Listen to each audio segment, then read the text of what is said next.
Now, being a pivotal figure, as I just alluded, a pivotal figure in the history of Eastern Europe during the 17th century, Bohdan Khmelnytsky has therefore been viewed in radically different ways. Radically different ways.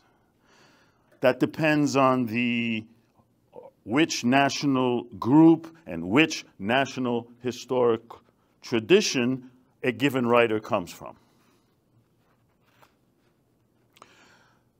Not surprisingly, Polish historiography has traditionally considered Khmelnytsky the leader of a destructive uprising that seriously undermined the power of Poland and set in motion a series of developments that eventually destroyed the Polish state. Russian historiography has viewed Khmelnytsky as a leader who successfully led the Orthodox, in their terms, Little Russians, into the fold of Muscovy, which eventually evolved into the Russian Empire.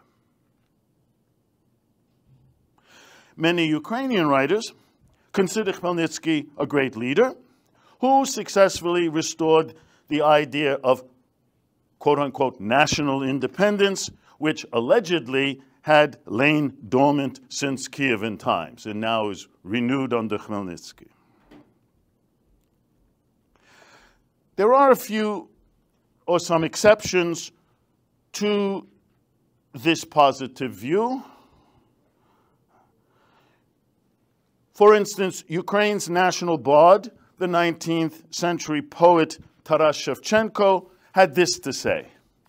I can't help but quoting this. This is one of his famous poems in which the national poet of Ukraine says the following of this great national 17th century hero. O Bohdan, O my foolish son, look you well now on your mother, on Ukraine, your own, who, as she rocked you, sang about her unhappy fortune, and singing wept a mother's tear, as she looking out for freedom. Bohdan, oh my little Bohdan, had I known, in the cradle I'd have choked you, in my sleep have overlain you. Now my steps have all been sold.